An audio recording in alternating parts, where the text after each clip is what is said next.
disuruh lompat-lompat, disuruh menari-menari. Anjing. Begitulah ulama-ulama yang sogoat tuh. Anjing.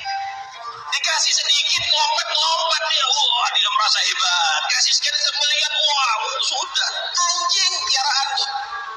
Persis Allah menggambarkan ini. Awas, jangan jadi ulama sogoan lu. Akhirnya kamu misalnya seperti anjing persis. Disuruh menari, disuruh ngomong ini, ngomong itu. Kenapa? Dapat duit terus. Wa mathaluhu kamathalil kalbi in tahmil alayhi alhas aw tatruku yalhas. Itu terlalu harfiah menerjemahkan ayat. Karena ayat ini kok seperti anjing. Oh, berarti ada orang-orang yang kita maki-maki seperti anjing. Oh, ini ayatnya. Wah, nggak nyambung. Ini kesamaannya adalah keadaan. Tasbih tamsil. Bukan tasbih mufrad. Bukan A disamakan dengan B, tapi keadaan A disamakan dengan keadaan B, ya.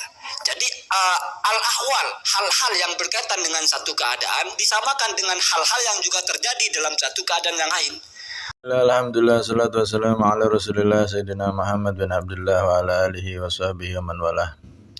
Menanggapi para YouTuber yang menyalahkan pentafsiran daripada Habib Taufik Assegaf tentang ayat kamathalil kalbi famathaluhu kamathalil kalbi in tahmil alaihi yalhath aw tatsruku yalhath.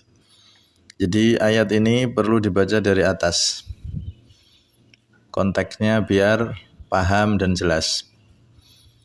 Pertama, di situ Allah SWT berfirman di ayat sebelumnya, watslu alaihim naba'alladzi atainahu ayatina fansalakha minha fa'atsba'ahu syaitanu fakana minal ghawin. Watslu alaihim, dan bacakan alaihim atas mereka, naba'alladzi, cerita seseorang, atainahu, yang aku Allah telah memberikan dia, ayatina, pada ayat-ayatku.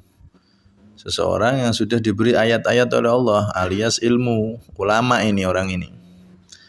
Fangsalakha minha, maka dia pun insalakha, dia pun keluar dari ayat tersebut, terlepas dari ayat tersebut.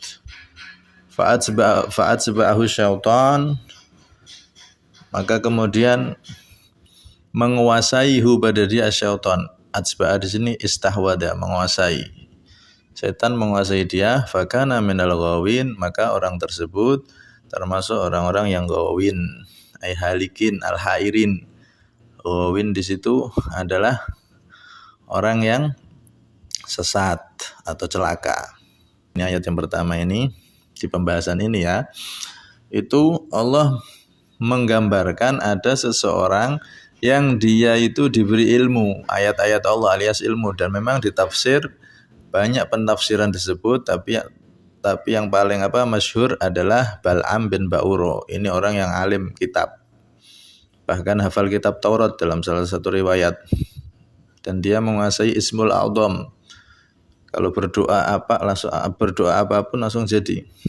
Ini Bal'am bin Ba'uro, orang yang alim, ulama ini, pengikutnya Nabi Musa awalannya, muridnya Nabi Musa. Tapi dia tidak menggunakan ilmunya, dia terlepas keluar dari ilmunya dan dikuasai setan, akhirnya dia termasuk orang yang celaka.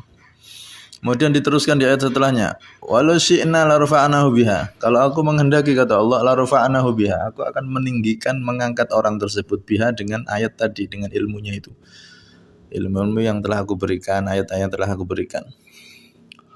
Walakinnahu akhlada ilal ardi, tetapi dia, orang ini yang alim ini, ulama ini, akhlada ilal ardi, ay mala ila zinatil dunya, ila zinatil dunya.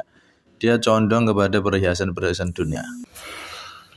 Kemudian Allah Subhanahu wa taala melanjutkan, famathaluhu, maka perumpamaan orang tersebut, orang alim kitab tapi malah memilih gemerlap dunia dan mengikuti hawa nafsunya, kamathalil kalbi, adalah seperti perumpamaan anjing, intahmil alaihi yalhath, yang mana keadaan anjing tersebut, intahmil ini jadi hal, yang mana keadaan anjing tersebut kamu halau dia, yalhath, dia akan melet, menjulurkan lidahnya. Au tatsruku, atau kamu meninggalkan dia, yalhath, dia juga melet. Walaupun diingatkan, ente ini bicara nasab, tapi metodenya ente nggak pakai metode ilmu nasab, salah loh ente, ndak ilmiah loh ente. Tetap dia nggak akan sadar, bahkan dia akan mencari pembelaan-pembelaan yang justru lucu. Gambarnya seperti itu. Dia kalau sudah dapat duniawi, dapat uang atau jabatan atau wanita, harta tata wanita, jabatan bukan hanya jadi pejabat ya, jabatan itu bisa juga berupa keinginan ingin terlihat paling alim, paling kiai paling alim, atau tokoh agama paling alim di abad ini. Ini loh saya paling alim, itu keinginan dalam hati, itu juga jabatan termasuk, itu duniawi juga. Sama kayak youtuber yang merosting para ulama besar, para kiai-kiai sepuh, dirostingi. Nah, biar apa? Biar menunjukkan dia ini alim. Kalau ada tujuan seperti itu di hati, itu duniawi berarti tujuannya. Apalagi memang tujuannya buat konten, buat duniawi, ya rugi akhirnya. Nah ini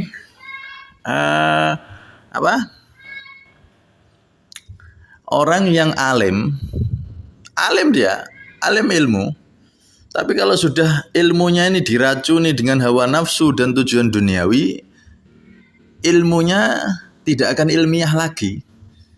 Dan ente ingatkan dia dengan dalil ini, dalil kitab ini, kitab itu, dianggap palsu semua, dianggap salah semua, dianggap gak ilmiah semua, yang balik ilmiah dia. Jadi ini sama. Nah, dia akan selalu seperti itu, dalam kondisi keadaan seperti itu, nggak berubah, nggak bergeming. Walaupun kita datangkan dalil kayak apa, nggak bergeming. Kayak anjing itu. Famasalu kamasalil kalb, intahmil aililhath atau tatsruk yalhath. Kayak anjing, menjulur terus lidahnya. Nah ini namanya tasbih tamtsil, menyerupakan suatu peristiwa sama peristiwa yang lain. Ini ada orang alim tapi sudah diracuni tujuan duniawi, diracuni hawa nafsu, akhirnya dia berada di satu keadaan yang gak berubah sama sekali. Sama seperti peristiwa anjing, dia dalam satu keadaan yang menjulurkan lidah terus, gak bisa berubah. Maka di akhir itu baru Allah memberikan dzalika matsalul qaumil ladzina kadzdzabu biayatina. Itulah perumpamaan orang-orang yang mendustakan ayat-ayat kami. Faqsusil qasasal alahum yatafakkarun. Ceritakan cerita-cerita ini agar mereka mau berpikir. Jadi kalau orang itu sudah alim, kena ambisi duniawi, hawa nafsu, ya sudah. Ya benar, kata Habib Taufik, suruh joget dia. Suruh nari dia, suruh menggonggong dia. Yang penting duniawi dan hawa nafsunya tercapai. Dia nggak akan malu lagi, bahkan yang haram bisa jadi halal. Sebaliknya yang halal bisa dia fatwakan haram. Dan dia diingatkan tidak akan pernah berubah, tetap dalam satu keadaan peristiwa tersebut. Berat anjing selalu melet terus. Begitu. Ini perumpamaan orang yang berilmu tapi ilmunya tidak diamalkan, sudah diracuni dengan hawa nafsu dan juga tujuan duniawi. Jadi di sini ada tasbih tamtsil. Musyabbahnya yaitu yang diserupakan, yaitu orang yang punya ilmu tapi nggak ngamalkan, akhirnya dia sesat celaka. Ini musyabbah yang diserupakan. Kemudian orang seperti ini, dia akan dalam keadaan mengejar duniawi dan ambisinya, diingatkan tidak akan bisa berubah. Peristiwanya dia, keadaannya dia seperti itu terus. Disamakan, musabbabihnya disamakan sama Allah, kamatsalil kalbi. Peristiwa terjadinya orang punya ilmu tapi nggak ngamalkan ilmu, mengikuti hawa nafsu dan duniawinya, itu peristiwanya kayak keadaan anjing, peristiwa anjing yang selalu melet terus. Bukan orangnya disamakan anjing. Ayat ini bukan untuk menyamakan manusia sama anjing, bukan, tapi peristiwa, keadaan, sifat yang ada pada diri orang yang punya ilmu, nggak ngamalkan ilmunya, dia tidak akan bergeming dari kesalahannya, akan berada di keadaan itu terus dan tidak bisa diingatkan. Seperti anjing yang nggak bergeming, selalu melet, dan tidak bisa, nggak melet. Begitu. Jadi jangan gaya mengingatkan para ulama besar, bagi nyalakan. Tafsir itu multi tafsir, banyak pentafsiran. Walaupun ente tafsirnya begitu, tapi tafsiran ini kalau dibaca utuh dari ayat sebelum dan sesudahnya itu malah yang lebih kuat, yang lebih tepat adalah tafsiran dari para ulama, termasuk yang dibawa oleh Habib Taufik itu. Dan memang ada ulama ada ulama itu enggak semuanya bagus. Ada ulama memang Rasulullah lebih takut itu ulama daripada Dajjal. Ya kan? Ada ulama-ulama yang seperti itu memang sogoan, bayaran, sesuai bayaran. Nggak ingat zaman dulu ada Golkar, PDI, P3, pas 3 partai dulu. Ulama, kiai, tapi yang sogoan bayaran, mencaci kiai yang beda partai. Ada, ulama seperti itu ada. Dan ini ayat ini menjelaskan bukan khusus untuk orang kafir. Tafsiran itu banyak. Ini juga dipakai untuk mengingatkan para ulama agar jangan sampai punya karakter seperti anjing yang selalu melet, nggak peduli dengan kebenaran. Karena dia sudah teracuni dengan hawa nafsu dan duniawinya. Ini mengingatkan orang-orang yang berilmu, jangan sampai terjadi seperti peristiwa keadaan anjing yang diingatkan atau tidak sama aja. Dia nggak akan merasa salah dan terus berada di dalam ambisi kesalahan gara-gara apa? Gara-gara duniawi dan hawa nafsu yang pengen dia capai. Itu ya. Jadi buat kita, kalau ngaji di YouTube itu hati-hati. Wallahu a'lam bishawab. Assalamualaikum warahmatullahi wabarakatuh.